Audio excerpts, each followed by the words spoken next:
بالله من الشيطان الرجيم. بسم الله الرحمن الرحيم. الحمد لله رب العالمين الرحمن الرحيم مالك يوم الدين.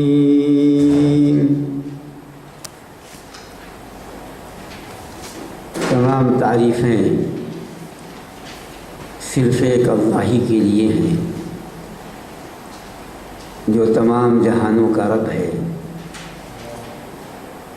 بہت رحم کرنے والا، نہایت مہربان ہے، جزا اور سزا کے دن کا مالک ہے۔ آپ کے سامنے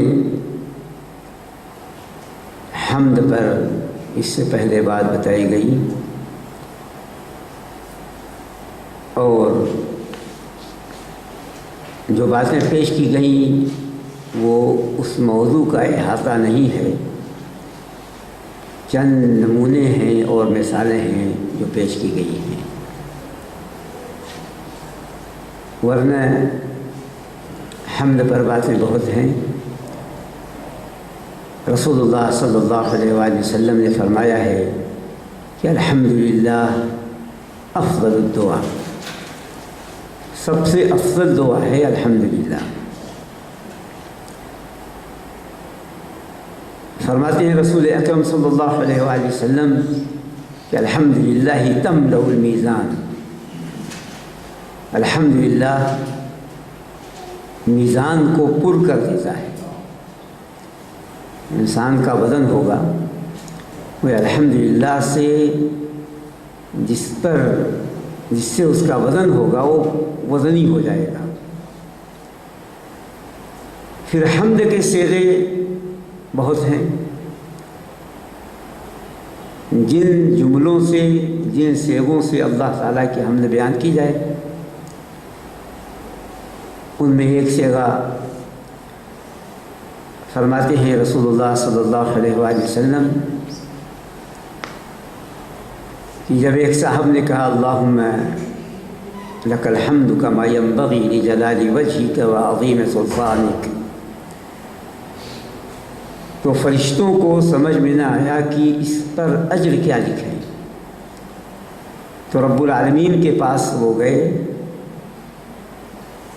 انہوں نے یہ صیغہ رب العالمین کے سامنے پیش کیا تو فرمایا اللہ تبارک و تعالیٰ نے کہ جیسے میرے بندے نے کہا ہے لکھ لیں، اس کا اجر میں ہی دوں گا۔ اس طرح بہت سے اور جملے ہیں حمد کے جو ہم نماز میں ہم پڑھتے ہیں، سمع اللہ لمن حمدہ، اللہ نے سن لیا اس کی جس نے اس کی حمد بیان کی۔ حمد بیان کرنے والوں کی اللہ سنتا ہے، قبول کرتا ہے۔ تو ہم کہتے ہیں ربنا لک الحمد، یا اللہ ربنا ولک الحمد ملء السماوات وملء الارض وملء ما بینہما وملء ما شئت من شیء بعد، جامع حمد ہے جو رسول اللہ صلی اللہ علیہ وسلم نے بتایا ہے۔ حمد آسمان بھر کر، زمین بھر کے، آسمان زمین کے درمیان جتنی جگہیں سب بھر کر حمد بیان کرتا ہوں، اور الہی اس کے بعد بھی اگر جگہ ہے جو تو چاہے جتنا، سب بھر کے۔ تو اس طرح بہت سے صیغے ہیں۔ الحمدللہ رب العالمین، رب پر باتیں بتائی گئیں اور ربوبیت پر بات پیش کی گئی۔ ربوبیت کے مظاہر بہت ہیں، ربوبیت کے مظاہر بہت ہیں۔ اللہ تبارک و تعالیٰ چونکہ وہ یہ خالق ہے جو بتائے گیا، رب کا تقاضا ہے خلق اور مالک ہونا، خالق ہونا، مالک ہونا، مدبر ہونا۔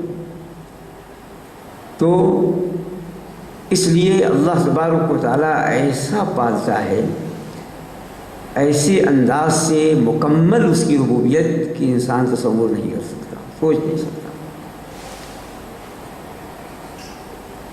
اب ہم جتنا غور کریں اس کی ربوبیت پر، ایک تو اس کی عظیم نعمت وجود ہے، اس نے وجود بخشا رحمت کے لیے، عذاب کے لیے نہیں۔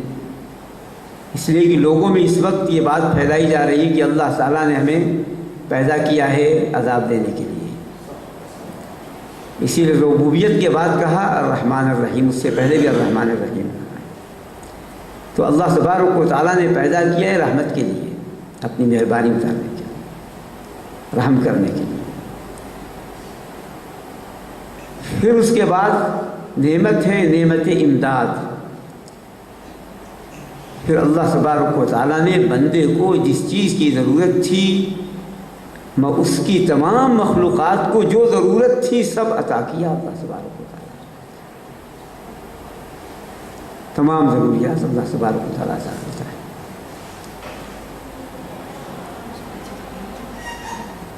اور پھر ہے نعمت ہدایت، اور اس ہدایت کی تفصیل اہدنا الصراط المستقیم میں پیش کی جائے گی۔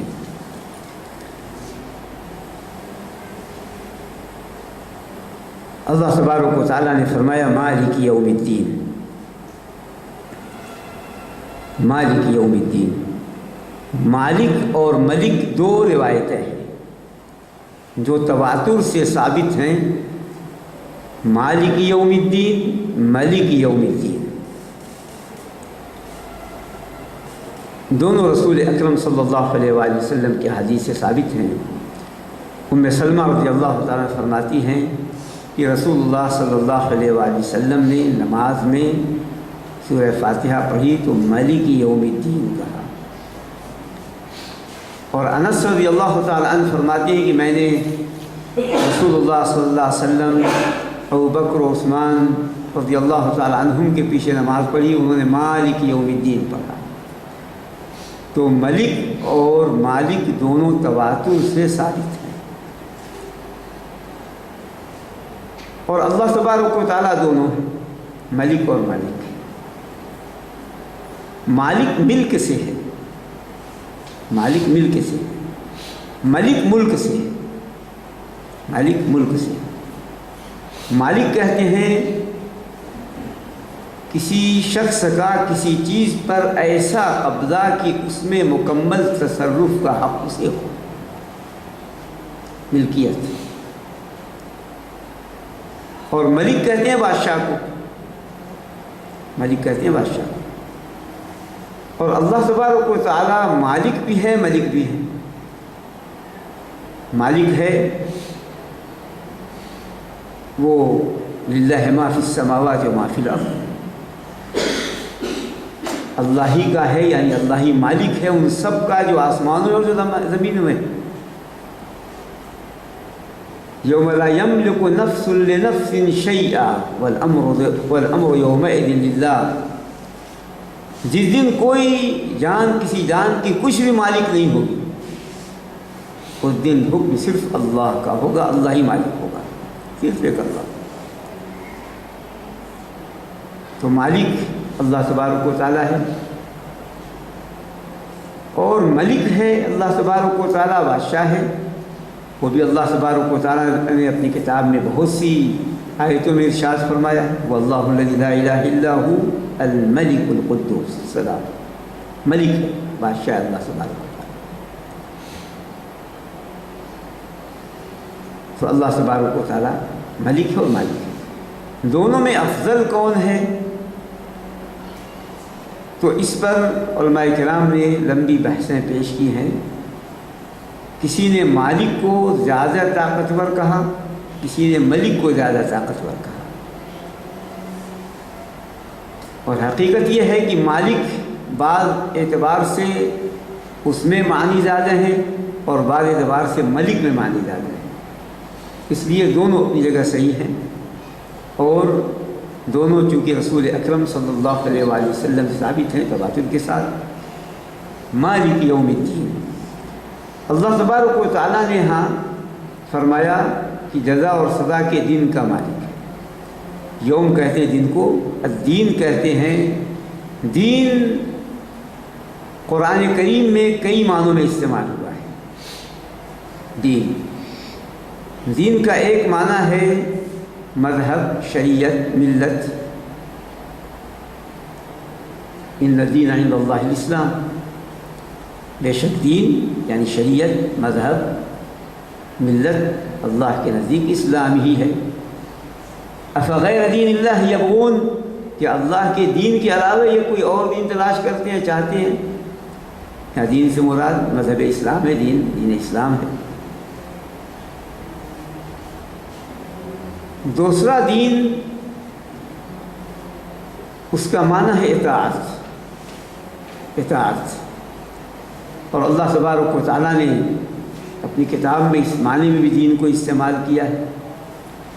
الا للہ الدین الخالص، سن لو خالص اطاعت اللہ ہی کے لیے ہے۔ فرمایا اللہ تبارک و تعالیٰ نے وما امروا الا لیعبدوا اللہ مخلصین لہ الدین حنفاء، اور انہیں نہیں حکم دیا گیا مگر صرف اس کا کہ وہ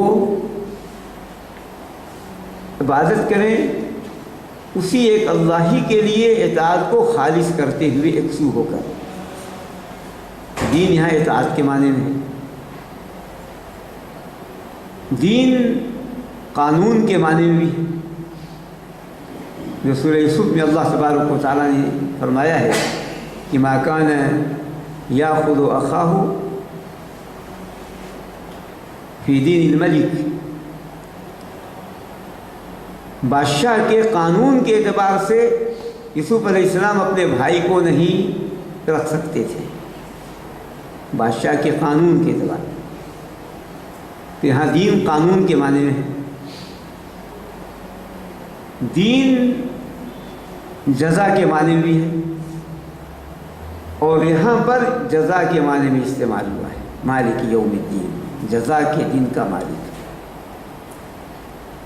جزا کے دن کا مالک ہے، کیونکہ اس میں جزا میں اچھا بدلہ برا بدلہ دونوں آتا ہے، اس لیے اس کا ترجمہ جزا اور سزا کر دیا جاتا ہے۔ جزا اور سزا کے دن کا مالک ہے۔ دین کے معنی حساب کے بھی آتے ہیں۔ حساب جو فرمایا اللہ تبارک و تعالیٰ نے یومئذ یوفیہم اللہ دینہم الحق، جس دن اللہ تبارک و تعالیٰ ان کا پورا حساب ان کو دے گا حق اور عدل کے ساتھ۔ حساب کے معنی میں آتا ہے۔ یہ ہے جو اللہ تبارک و تعالیٰ نے قرآن کریم میں دین کو ان معنوں میں استعمال کیا ہے۔ یہ دین کے یہ معنی ہیں جو پیش کیے گئے، اور یہاں پر دین سے مراد جزا اور سزا کا دن ہے۔ مالک یوم الدین، عرب دوسرے معنوں میں استعمال کرتے ہیں اسے۔ دین عادت کے معنی بھی عربی میں استعمال ہوتا ہے،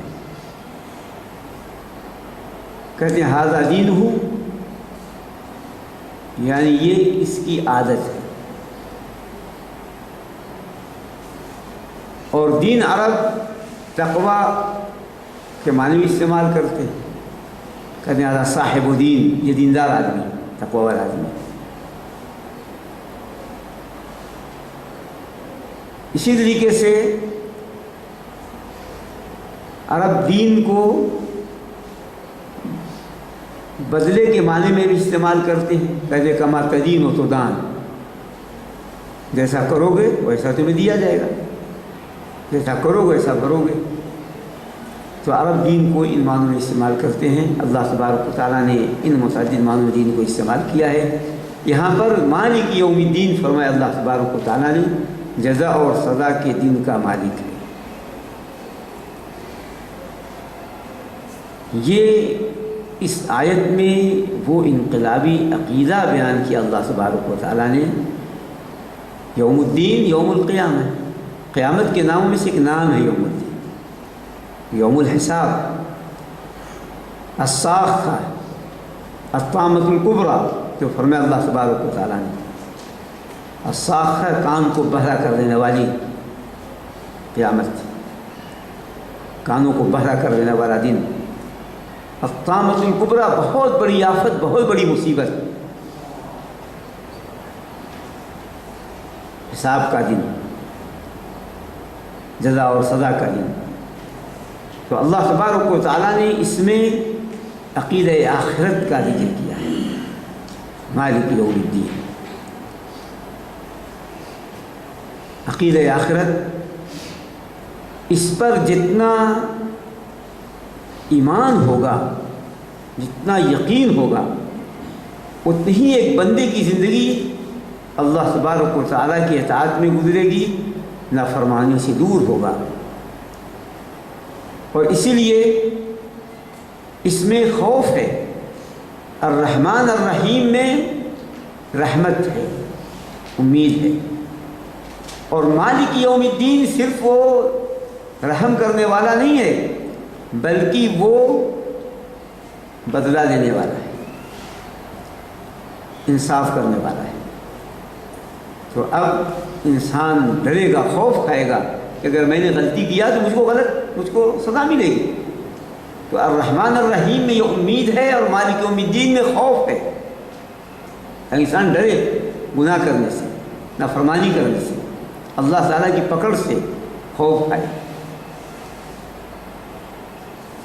اللہ تبارک و تعالیٰ نے نسبت کی کہ وہ مالک ہے جزا اور سزا کے دن کا، قیامت کے دن کا، حالانکہ اللہ تبارک و تعالیٰ دنیا کا ہی مالک ہے۔ دنیا کا حقیقی مالک اللہ تبارک و تعالیٰ ہے، مکمل مالک اللہ تبارک و تعالیٰ ہے۔ اس کی ملکیت سب پر ہے، تمام مخلوقات پر، ہاں وہ خشکی میں رہنے والے ہوں یا سمندر میں، یا زمین کے نیچے رہنے والے ہوں یا آسمان پر، یا زمین کے اوپر رہنے والے ہوں، سب کا مالک اللہ تبارک و تعالیٰ ہے۔ زندے ہوں یا مردے، سب کا مالک اللہ تبارک و تعالیٰ ہے۔ اس کی ملکیت یہ ابتدا سے انتہا ہے تک ہے، ہمیشہ سے مالک ہے اور ہمیشہ مالک ہے۔ اس کی ملکیت ازلی ملکیت ہے، لیکن اللہ تبارک و تعالیٰ نے کہا کہ وہ قیامت کے دن کا مالک ہے، جزا اور سزا کے دن کا مالک ہے۔ یہ اس لیے کہا کہ چونکہ دنیا میں اللہ تبارک و تعالیٰ نے مجازی ملکیت دوسروں کو بھی دے رکھی ہے، مجازی بادشاہت دوسروں کو بھی دے رکھی ہے، اس لیے فرمایا کہ وہاں پر یہ مجازی ملکیت بھی نہیں رہے گی، تنہا صرف وہی مالک ہوگا، صرف وہی بادشاہ ہوگا، کوئی مالک نہیں ہوگا۔ بلکہ وہاں پر تو بات کرنے کا، انسان خود بات کرنے کا مالک نہیں ہوگا۔ لا تکلم نفس الا باذنہ، فرمایا اللہ تعالیٰ نے، وہاں پر کوئی شخص بول نہیں سکتا اس کی اجازت کے بغیر، تو گفتگو کرنے کا بھی وہ مالک نہیں ہے، باقی ملکیت تو دور کی بات ہے۔ تو دنیا کی ملکیت اللہ تبارک و تعالیٰ نے دے رکھی ہے، اس لیے کہا مالک یوم الدین، یا اس لیے فرمایا کہ اس کی حقیقی ملکیت اور بادشاہت کا ظہور وہاں پہ ہوگا۔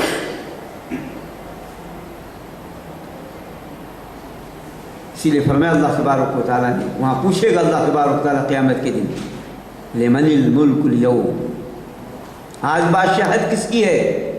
سب خاموش ہوں گے، جرأت جواب دینے کی نہیں ہوگی، بولنے کی نہیں ہوگی، تو اللہ تبارک و تعالیٰ خود کہے گا للہ الواحد القہار، صرف ایک اللہ کے لیے جو قہر والا ہے، یکتا ہے۔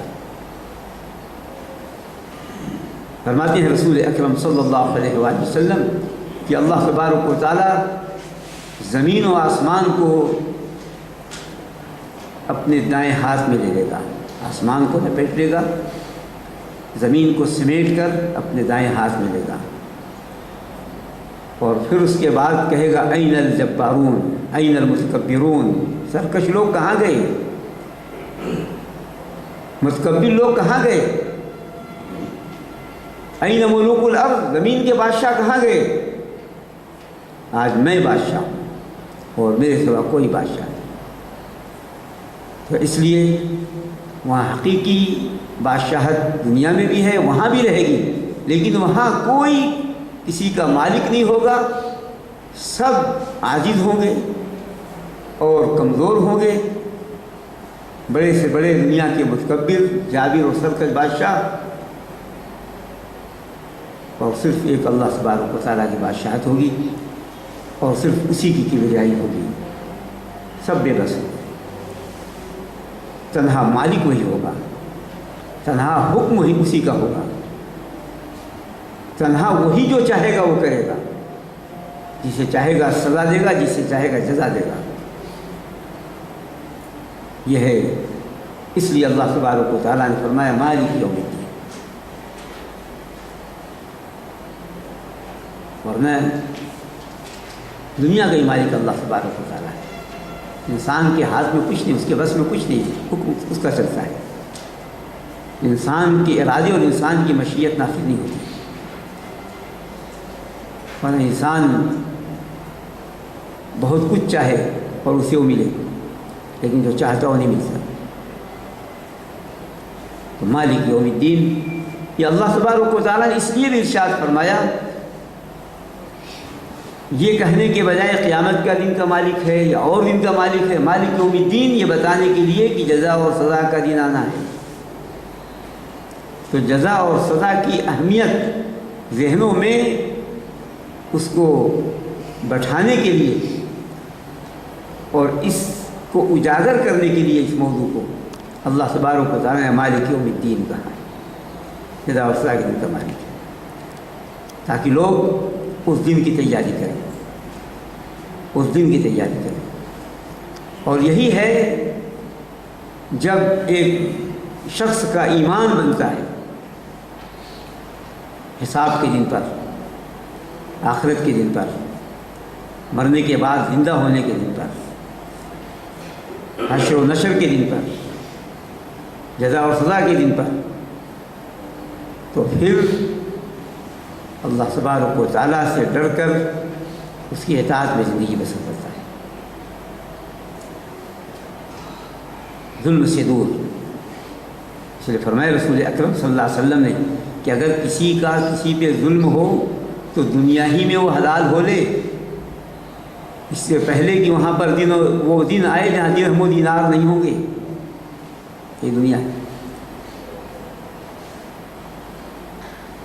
اسی لیے ہمارے اسلاف ان چیزوں سے بہت ڈرتے تھے، ظلم سے۔ امام حنیفہ رحمۃ اللہ علیہ کا واقعہ آتا ہے کہ ایک مجوسی کو انہوں نے قرض دیا تھا، وہ گئے کہ چل کر مجوسی سے قرض وصولوں۔ جب اس کے گھر کے پاس پہنچے تو ان کا جوتا نجاست پہ پڑ گیا، گندگی تھی وہاں پر باہر ان کے اس کے گھر کے، تو جوتا اس پہ پڑ گیا۔ جوتے کو انہوں نے زور کی نجاست زور سے ہٹانا چاہا تو جوتے کی نجاست دیوار پہ چلی گئی۔ انہوں نے سوچا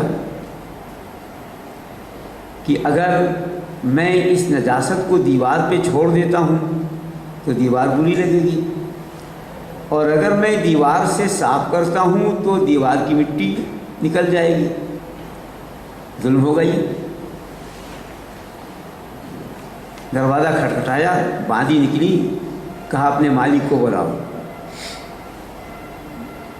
وہ اندر گئی، مجوسی کو بلایا، مالک کو، تو اس نے سمجھا کہ مانگنے کے لیے آئے ہیں، معذرت کرنے لگا۔ امام حنیفہ رحمۃ اللہ علیہ نے کہا کہ اس کا مسئلہ نہیں ہے، ابھی یہ مسئلہ بات کا ہو گیا، ابھی مسئلہ اس کا ہے، اس کو میں کیسے پاک کروں، مجھ سے یہ چیز ہو گئی، دیوار سے نجاست کو کیسے پاک کروں؟ تو مجوسی نے کہا پہلے میں پاک ہو لیتا ہوں، کہ اشہد ان لا الہ الا اللہ و اشہد ان محمد رسول اللہ، ایمان لائے ہوا، کہا پہلے میں پاک ہوں۔ امام حنیفہ رحمۃ اللہ علیہ نے یہ سوچا کہ یہ دیوار جو گندی ہو گئی اس پر میں نے ظلم کیا ہے، تو اس لیے اب اس کو مانگنے کی نیت سے نہیں، جو قرضہ تھا اس مسئلے کے حل کے لیے، پاک ہونے کے لیے نکالا تھا کہ وہ معاف کر دے یا کوئی اور صورت ہو۔ لیکن جب مجوسی نے یہ دیکھا تو اس نے کہا کہ پہلے میں پاک ہو لوں، اندر سے پاک ہو لوں، پھر اس کے بعد اس کا حل نکالتے۔ تو جو اتنا گریز کرتے تھے ظلم سے، اس لیے کہ وہاں کا خوف، اللہ تبارک و تعالیٰ کا کیا جواب دے گا؟ ہمارے دین ایسی چیز ہے، اس پر ہمیں ان چیزوں پر توجہ ہی نہیں ہوتی، تصور ہی نہیں ہوتا کہ یہ بھی ظلم ہے، انہوں نے اس کو ظلم سمجھا۔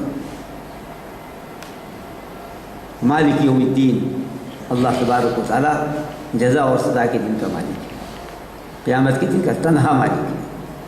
اور پھر یہ بات معلوم ہوئی کہ حساب و کتاب لے گا اللہ تبارک و تعالیٰ۔ تو حساب و کتاب کا دن دنیا نہیں ہے،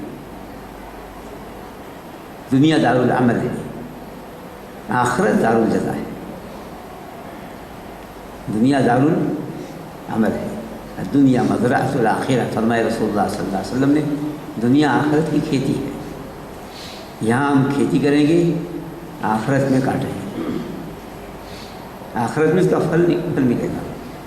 اور اسی سے یہ بات معلوم ہوئی کہ جزا اور سزا اور جو نتیجے کا دن ہے، وہاں کی کامیابی اصل کامیابی ہے، وہاں کی ناکامی اصل ناکامی۔ دنیا یہ جزا اور سزا کی جگہ ہے ہی نہیں، اس لیے یا راحت ہو یا مصیبت ہو، یہاں خوشی ہو یا رنج اور غم ہو، یہ نتیجہ نہیں ہے، نتیجے کی جگہ وہاں ہے۔ جو جنت میں جائے گا اب ہمیشہ وہ راحت ہے جو اسے حاصل ہوئی، جو جہنم میں گیا وہ مصیبت ہے جو اسے ملی۔ دنیا میں اگر راحت ہے تو یہ معیار نہیں ہے کسی کے حق پہ ہونے یا نہ حق ہونے، حق اور باطل ہونے پر یہ معیار نہیں ہے۔ دنیا میں جو راحت ہے، دنیا میں جو مصیبت ہے، دنیا میں جو پریشانیاں ہیں، اس لیے کہ اس دنیا میں انسان کو مشقتیں جھیل کر، مصیبتیں برداشت کر کے اللہ تبارک و تعالیٰ کی اطاعت کرنی ہے، تاکہ اللہ تبارک و تعالیٰ کا جہاں جزا کا دن آئے وہاں وہ کامیاب ہو۔ تو اللہ تبارک و تعالیٰ نے مالک یوم الدین کہا، جزا اور سزا کے دن کا مالک۔ اور یہ اس لیے فرمایا اللہ تبارک و تعالیٰ نے تاکہ بڑا سبق ملے،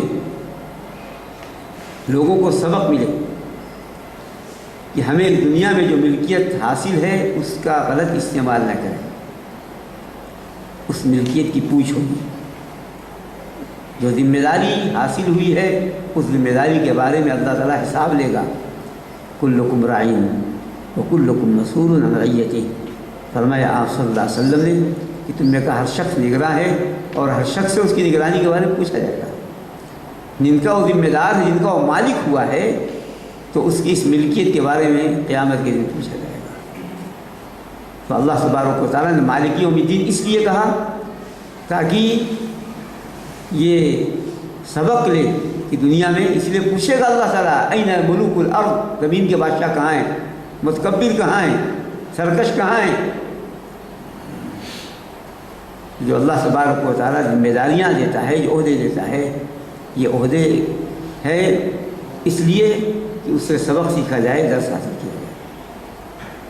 اس لیے جو فرمایا اللہ تبارک و تعالیٰ نے مالک یوم الدین، جزا اور سزا کے دن کا مالک ہے، قیامت کے دن کا تنہا مالک ہے۔ اس لیے وہاں پر اب اس دنیا میں جس طرح اس کی موت آئی، جس حالت میں، اسی اعتبار سے وہاں اٹھایا جائے گا۔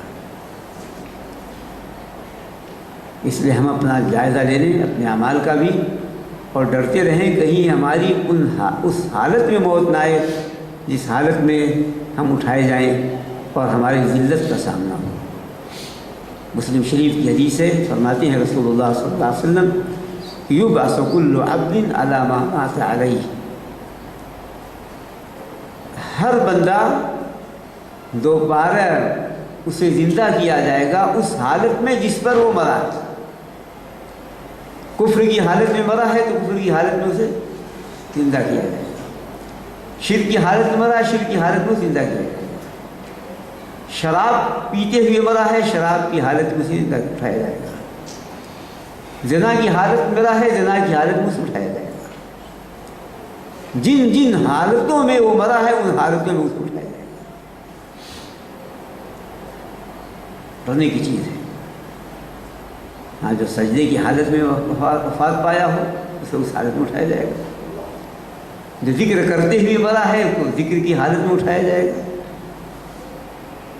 جو جس اللہ تبارک و تعالیٰ کی اطاعت و اتباع میں وفات پایا ہے اس کو اس حالت میں اٹھایا جائے گا۔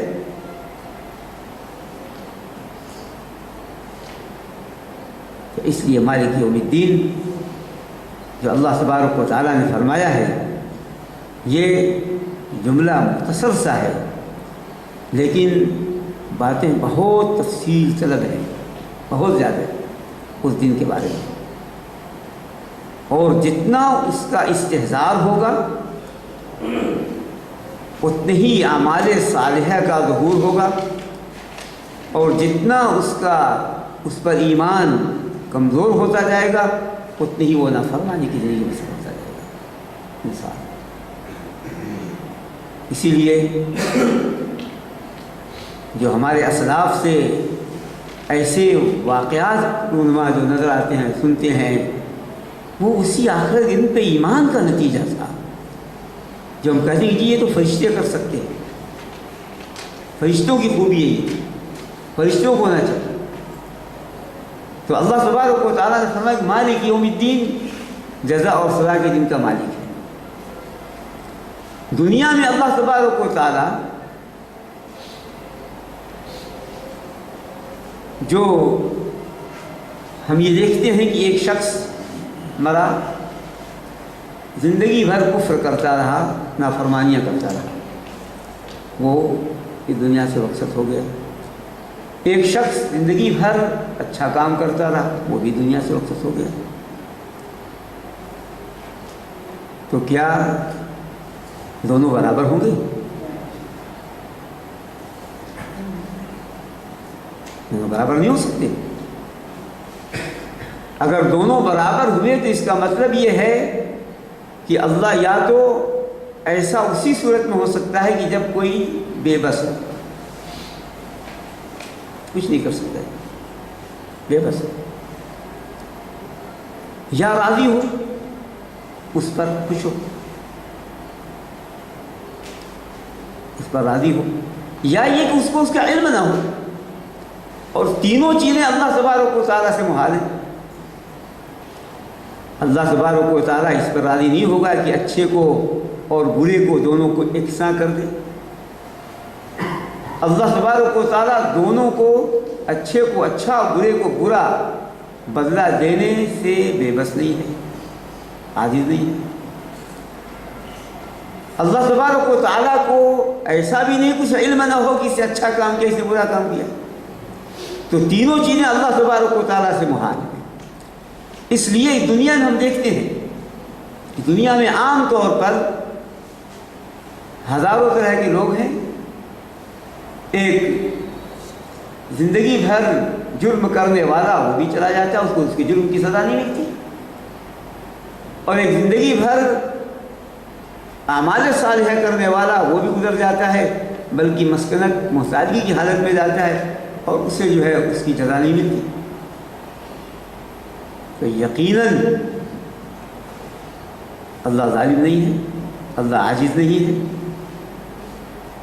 یقیناً ایک دن ہوگا جس دن مجرم کو اس کے جرم کی سزا ملے اور اچھا کام کرنے والے کو اس کی اچھائی کا جزا ملے، وہ آخرت کا دن ہے۔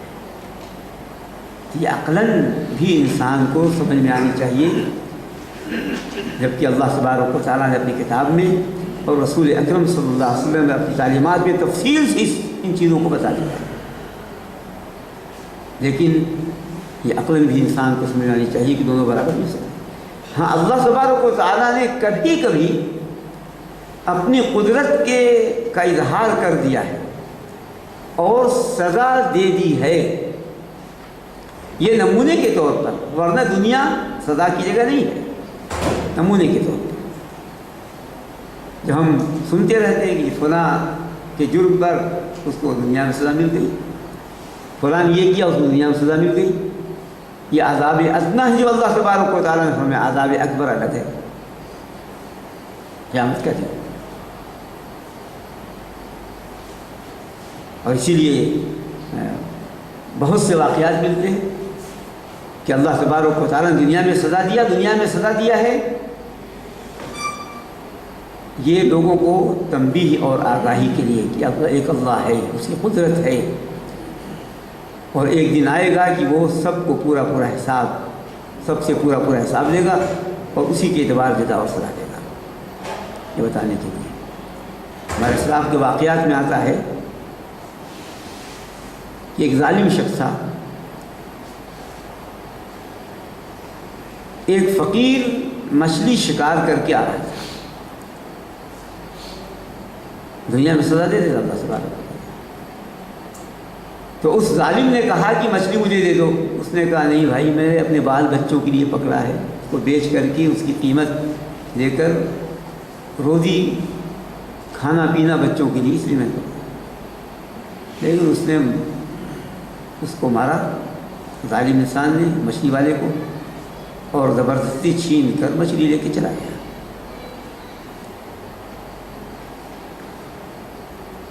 اب اس کے بعد وہ مچھلی بھی زندہ تھی، تازی پکڑ کے لا رہا تھا، اس مچھلی نے اس کے انگوٹھے میں کاٹ لیا۔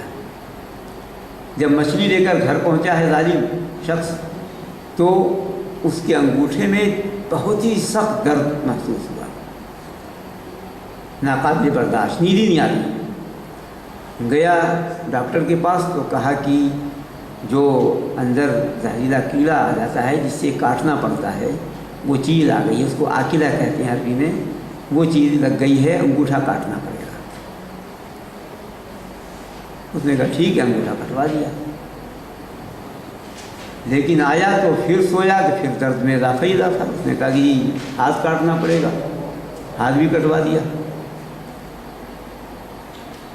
پھر بھی درد کم نہیں ہوا تو کہا کہ جی ڈاکٹروں نے کہ کہنی تک کاٹنا پڑے گا، وہاں بھی کٹوا دیا۔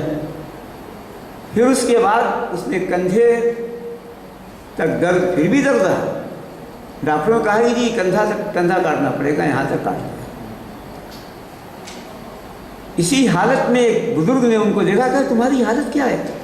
وہ لگا رونے، کہا یہ حالت ہے اور میں نے یہ کیا ہے، مچھلی زبردستی ایک شخص سے چھینی۔ کہا جلدی سے اس کو تلاش کرو، جلدی تلاش کرو اگر تم خیریت چاہتے ہو۔ اب اس نے پورے شہر میں تلاش کیا تو اتفاق سے مل گیا، اسی شہر کا باشندہ تھا، وہ مل گیا۔ اس کے سامنے رونے لگا، اس کو بوسہ لینے لگا، کہا کہ تم مجھے معاف کر دو اور مچھلی کو میرے لیے حلال کر دو۔ معاف کر کے پوچھا کیا بات ہے؟ کہا کہ دیکھو یہ میری حالت ہے، اسی وجہ سے۔ اس نے کہا کہ ٹھیک ہے میں معاف کرتا ہوں، تمہاری مجبوری دیکھ کر میں معاف کرتا ہوں، ورنہ میں بھوکا تھا، میرے بچے بھوکے تھے اور تم نے مجھ پر ظلم کیا تھا، تو میں نے کہا کہ اللہ یہ طاقتور ہے، اللہ یہ طاقتور ہے تو اس نے چھین لیا، تو اس سے طاقتور ہے، یہی میں نے کہا تھا، تو میں معاف کرتا ہوں۔ تو اس کے بعد اس کا یہیں تک رہا ایک حال۔ اب جب وہ شہر میں گھومتا وہ شخص تو لوگوں کو یہ واقعہ بتاتا اور کہتا ہے کہ ظلم مت کرنا، ظلم نہیں کرنا کسی۔ تو اللہ تبارک و تعالیٰ دنیا میں ہمارے اسلام کے واقعات میں دنیا میں جو ہے یہ سزا اللہ تبارک و تعالیٰ دیتا ہے۔ تو اس لیے آخرت کا دن، اس کا خوف، تمام اختلافات نمٹانے کی جگہ وہی ہے، دنیا میں نہیں فیصلہ ہوتا، وہ جگہ ہے آخرت کا دن، جو اللہ تبارک و تعالیٰ نے اپنی کتاب میں تفصیل سے باتیں پیش کی اور بتایا اللہ تبارک و تعالیٰ۔ تو اس لیے مالک یوم الدین ہے، وہ جزا اور سزا کے دن کا مالک ہے، وہ دن ہوگا۔ اس لیے فرمائے رسول اکرم صلی اللہ علیہ وآلہ وسلم نے کہ قیامت کے دن انسان ہوگا اور رب ہوگا، کوئی ترجمہ کرنے والا نہیں ہوگا، کوئی ترجمہ کرنے والا نہیں۔ اس لیے سب کو رب سے ملاقات کرنا ہے۔ یہ جتنا پختہ عقیدہ ہوگا، من کان یرجو لقاء ربہ فلیعمل عملا صالحا، جو اپنے رب سے ملاقات کی امید رکھتا ہے، یعنی یقین رکھتا ہے ملاقات ہوگی رب سے، تو اچھا عمل کرے۔ تو اللہ تبارک و تعالیٰ سے ملاقات، بس اللہ تبارک و تعالیٰ ہوگا، اور پھر اس کے جہنم ہوگی۔ اس لیے فرمایا آپ صلی اللہ علیہ وسلم اتقوا النار ولو بشق تمرہ، تم جہنم سے بچو اگرچہ کھجور کا ایک ٹکڑا ہی دے کر کیوں نہ ہو۔ تو اس دن کی تیاری یہاں کرنی ہے، یہ مالک یوم الدین ہے۔ تو مختصر سے جملے میں اللہ تعالیٰ نے فرمایا، اور ایک بہت بڑی بات بتائی، جو عقیدہ پورے قرآن میں پھیلا ہوا ہے اور اس کی تفصیلات پوری کتاب میں ہیں، قرآن کریم میں، جو اپنی اپنی جگہوں پہ آئیں گی۔ یہ کچھ باتیں مالک یوم الدین کے تعلق سے اور آواز بتائی گئی کہ موضوع کا احاطہ نہیں ہے، یہ مختصر چند باتیں ہوتی ہیں جو آپ سامنے پیش کی جاتی ہیں تاکہ ہم جانیں۔ انشاءاللہ ایاک نعبد و ایاک نستعین ایک تفصیل طلب بات تھی، تو اس پر انشاءاللہ آپ کے سامنے بات عبادت پر اور استعانت پر آئندہ پیش کی جائے گی۔ آج ان چند باتوں پر اتفاق۔